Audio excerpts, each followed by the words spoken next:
In the mid-1950s, a series of sensory deprivation experiments at McGill University revealed a terrifying glitch in the human operating system. When a person is placed in a soundproof, light-proof room, the brain does not simply rest. It panics. Within hours, the mind begins to project complex, three-dimensional imagery into the darkness. It creates voices. It renders entire landscapes. It does this because the brain is a prediction engine that cannot tolerate a data vacuum. It would rather invent a lie than face the silence.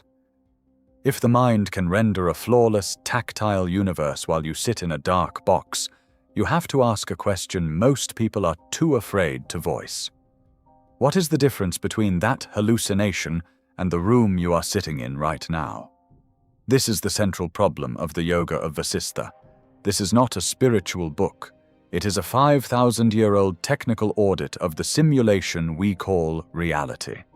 We are going to decode the physics of Chitta Matram, the doctrine that the world is not made of matter, but of a specific, high-frequency mental substrate. The diagnostic start. The prince's cognitive collapse.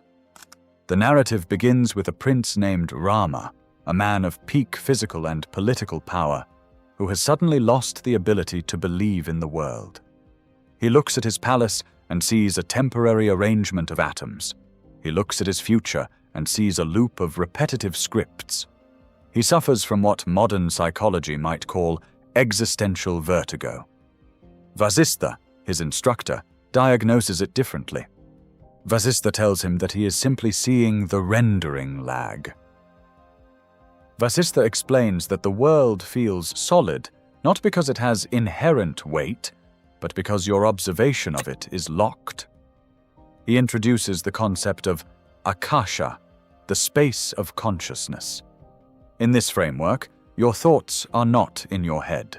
Your head is in your thoughts.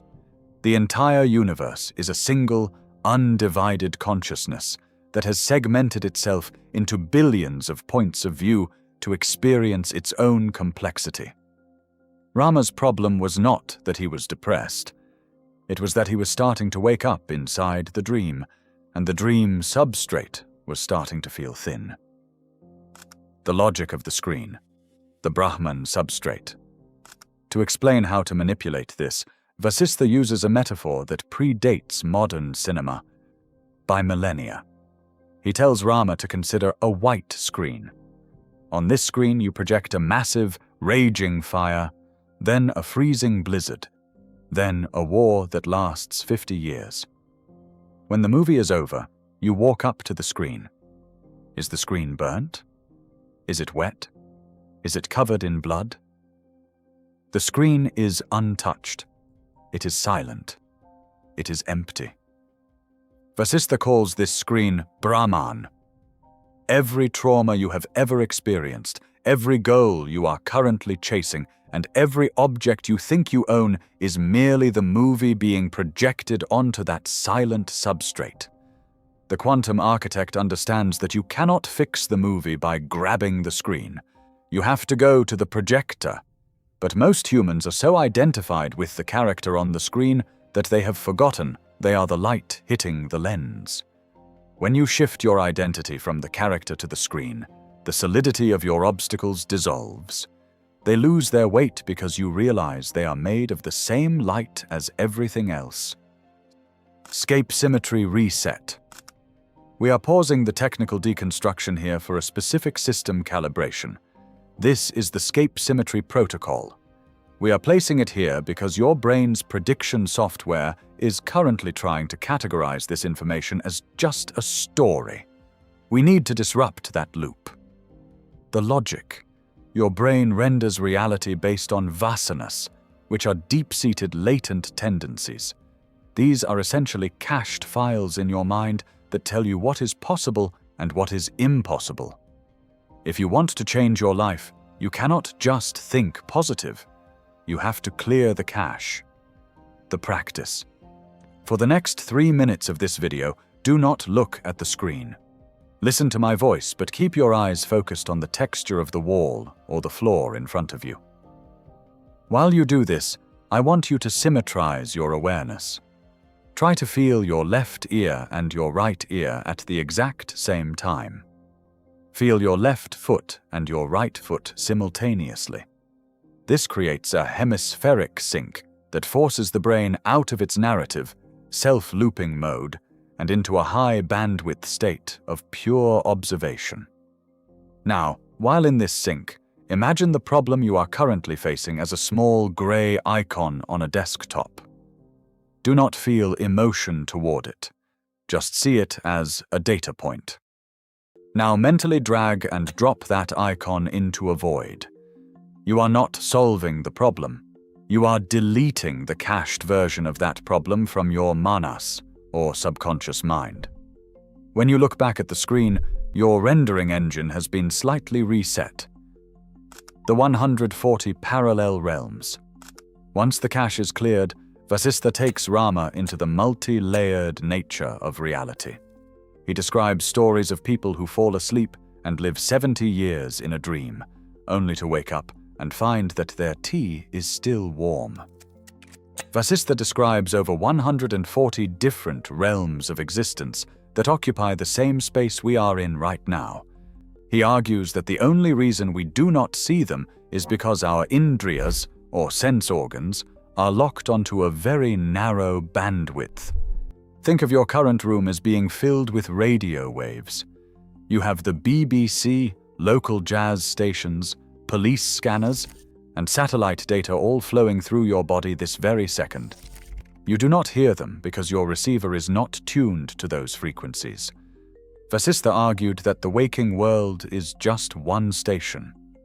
When you change your internal frequency through the stillness of the mind, you do not go somewhere else. You simply start to render a different station that was already there. This is why the architect does not attract success. They simply tune the dial until the version of reality where they are successful becomes the primary broadcast. The frame rate analogy. The most modern insight in the Yoga of Vasistha is the deconstruction of time. Vasistha explains to Rama that time is not a constant of the universe. It is a function of the Chitta, or the mind stuff. In a high-intensity situation, like a car accident, people often report that time slowed down. This is because the brain is processing data at a much higher frame rate than usual. Vasistha argued that if you can achieve a state of nirodha, the total stilling of mental fluctuations, you can effectively step out of the time stream. If you believe a goal will take 2 years to achieve, you are hard-coding that frame rate into your reality. You are telling the simulation to render 2 years of waiting. But the architect realizes that time is a variable. By collapsing the distance between the thought and the felt sense of the result, you shorten the rendering lag. You increase the processing speed of your manifestation. Time is not an obstacle. It is a setting in the software that you can edit. The player versus the character. A major challenge to this philosophy is the lazy man's paradox. If it is all a dream, why should I work? Vasistha responds clinically. He tells Rama that action is the very nature of the mind. You cannot stop acting any more than a flame can stop being hot. The difference is intent. Most people act as the character in the movie. They are terrified of failing, and they are desperate for winning. This desperation creates friction in the rendering, which causes the simulation to push back. The quantum architect acts as the player. Imagine you are playing a high-stakes video game. You are focused, you are moving fast, your heart is pounding.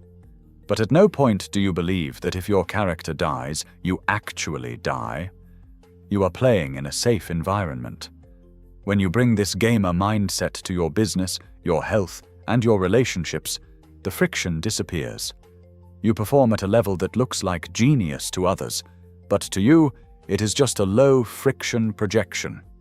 You are acting in stillness. Breaking the rendering loop. We conclude with the exit protocol. Vasistha tells Rama that the goal is not to escape the world, but to achieve Jivan Mukti, liberation while alive. This is the state where you see the world as a dream while you are wide awake. You still eat, you still laugh, you still build things. But you never again mistake the projection for the source. This shift is the ultimate architectural tool. When you see reality as a high-fidelity rendering, you lose the biological fear that keeps your vasanas locked in place. You realize that the laws of physics are actually just habits of consciousness that can be updated. The Yoga of Vasistha is a 5,000-year-old technical warning. It warns us that we have become hypnotized by our own predictions. We have mistaken the map for the territory. The quantum architect does not try to change the world. They change the mind-only substance from which the world is built. Stop being a character in the movie. Become the light that creates the screen. The 24-hour challenge. For the next 24 hours, I want you to perform a real-time audit. Every time you touch a solid object, whether it is a door handle or a steering wheel, say to yourself, "This is a prediction." Do not say it as a mantra. Say it as a scientific observation. Observe how your nervous system reacts. Notice the split second of lightness that occurs when the brain stops believing in the solidity of the object.